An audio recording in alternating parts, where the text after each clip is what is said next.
혹시 영양제를 복용하면서 어떤 것이 건강에 독이 될 수 있는지 궁금하셨나요? 오늘은 영양제 전문가들이 경고하는 영양제와 함께 먹으면 안 되는 영양제에 대해 알아보려고 합니다. 더불어 영양제를 올바르게 복용하는 방법도 함께 소개해 드리겠습니다. 첫 번째로 비타민을 너무 많이 섭취하면 장기에 해를 끼칠 수 있습니다. 현재 많은 사람들이 비타민을 복용하고 있는데 이때 주의할 점이 있습니다. 특히 한 가지 비타민을 오랜 기간 동안 과도하게 복용하거나 다른 영양제와 함께 복용할 때 주의해야 합니다.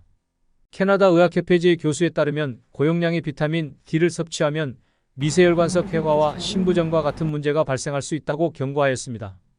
실제로 54세 남성에서 중독 증상이 나타난 사례가 있었기 때문입니다. 이 현상을 이해하기 위해서 간단히 설명하겠습니다. 비타민은 수용성과 지용성으로 나뉩니다. 수용성 비타민은 물에 잘 녹는 것이고 지용성 비타민은 물보다는 기름에 잘 녹는 것입니다. 지용성 비타민 중에는 비타민 A, D, E, K 등이 있으며 이런 비타민은 체내에서 축적될 수 있는 특성을 가지고 있습니다.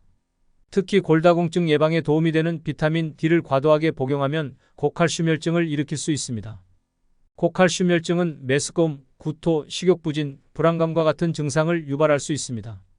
더 중요한 것은 고칼슘혈증으로 인해 혈중 칼슘 농도가 높아지면 석회 화물이 형성되어 신장석을 일으킬 수 있습니다. 그래서 캐나다의 골다공증 치료 가이드라인에서는 성인의 1일 비타민 D 섭취량을 400에서 1000IU로 제한하고 있습니다. 미국의 경우 70세까지 600IU를 권장하고 있습니다. 이런 중독 증상이 나타나면 즉시 영양제 섭취를 중지하고 의사나 약사와 상담할 필요가 있습니다. 또한 비타민을 여러 가지 먹어야 할 때 각각 복용하는 대신 종합 비타민 하나를 복용하는 것이 더 효율적일 수 있습니다. 이제 비타민 이야기를 하기 전 만약 아직 구독과 좋아요를 눌러주지 않으셨다면 이를 통해 우리 모두가 건강하게 살 수 있는 정보를 공유하며 더 나아갈 수 있을 것입니다.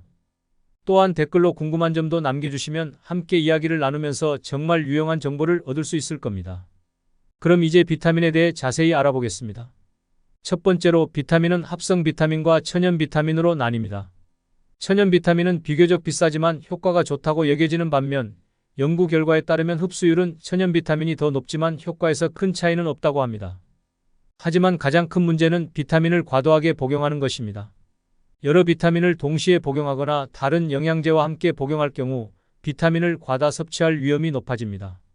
이렇게 할 경우 식사를 통해 이미 충분한 양의 비타민을 섭취하게 되므로 과도한 복용은 피해야 합니다. 비타민제 복용 시 매일 동일한 시간에 복용하는 것이 좋습니다.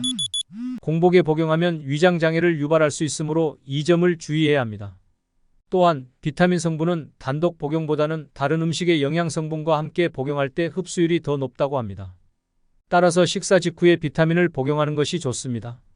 특히 중년 이상의 분들은 뼈 건강과 폐경기 질환 예방을 위해 비타민 D를 보충하는 것이 좋습니다. 노년에는 영양소 흡수 능력이 저하되므로 천연 비타민이 더 적합합니다. 또한 스트레스를 많이 받는 분들은 비타민 A, B, C를 함께 복용하는 것이 도움이 될 수 있으며 술과 담배를 자주 피우는 분들은 비타민 B6가 중요하다고 합니다. 불규칙한 생활 패턴이나 식사 습관을 가지고 있거나 어떤 영양제를 선택해야 할지 모르는 분들은 종합 비타민제를 선택하는 것이 좋습니다. 종합 비타민제는 필요한 영양소를 한 곳에서 얻을 수 있기 때문입니다.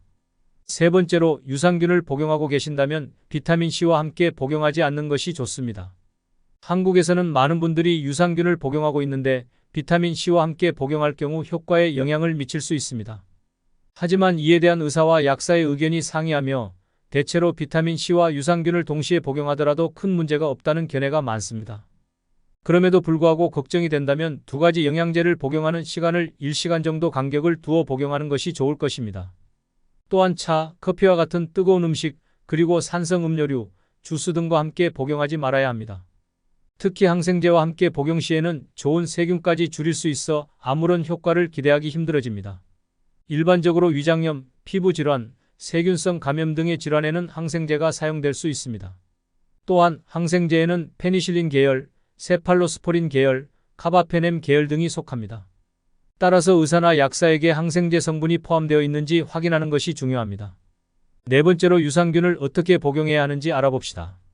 최근 중요한 연구 결과에 따르면 행복 호르몬인 세로토닌은 장 건강과 관련이 있다고 합니다. 세로토닌 생성을 위해 필요한 것은 음식에 함유된 트립토판이라는 물질입니다. 따라서 장 건강이 좋지 않으면 세로토닌 부족으로 우울증, 불면증, 스트레스, 과민성 대장 증후군 등과 같은 장 관련 질병을 유발할 수 있습니다. 내장과 소장은 음식물과 다양한 세균이 오래 머물며 번성할 수 있는 곳입니다. 이런 이유로 장은 질병과 싸우는 면역 시스템의 핵심 역할을 하고 있으며 인체의 면역세포와 항체의 60%가 장에 집중되어 있습니다. 따라서 장 건강을 지키는 것은 암세포, 세균, 바이러스와 같은 질병에 대항하는 면역력을 향상시킬 수 있습니다. 유산균이 좋은 기능을 발휘하려면 그것이 장까지 활동적으로 도달해야 합니다. 이를 위해 위의 산도를 줄여야 합니다.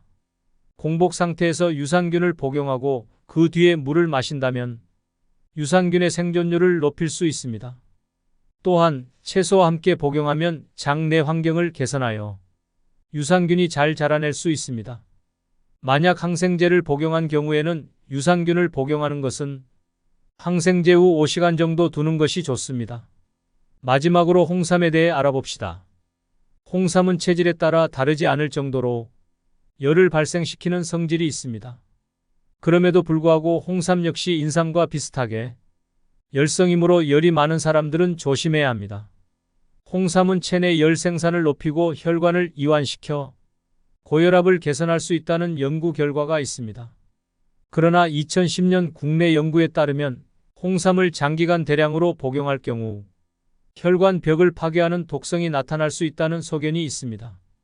따라서 심혈관 질환을 가진 분들은 홍삼물을 과도하게 섭취하거나 장기간 복용을 피하는 것이 좋습니다.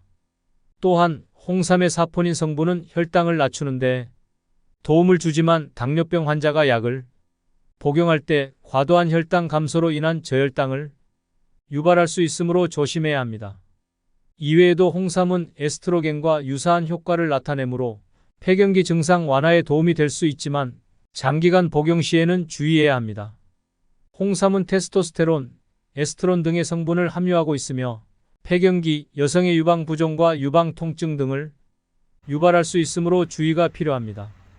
뿐만 아니라 출혈 및 혈전 용해제 복용자도 조심해야 합니다. 그렇다면 홍삼을 복용하는 방법은 무엇일까요? 미국과 유럽에서는 홍삼을 건강보조제로 복용할 때 하루 2지 이내로 권장하고 복용 기간도 3개월 이내로 제한하고 있습니다. 복합 비타민을 선택할 때는 철분이나 항산화제와 함께 복용하지 않아야 하며 비타민 E는 루테인과 함께 복용하지 않는 것이 좋습니다. 또한 비타민C는 구리와 함께 복용하지 않아야 하며 칼슘의 과도한 섭취는 마그네슘의 흡수를 방해할 수 있습니다. 오늘은 비타민의 다양한 정보에 대해 알아보았습니다. 여러분의 지식과 건강을 도울 수 있도록 계속 노력하겠습니다. 더 많은 유용한 정보를 얻고 싶다면 구독과 좋아요를 눌러주세요.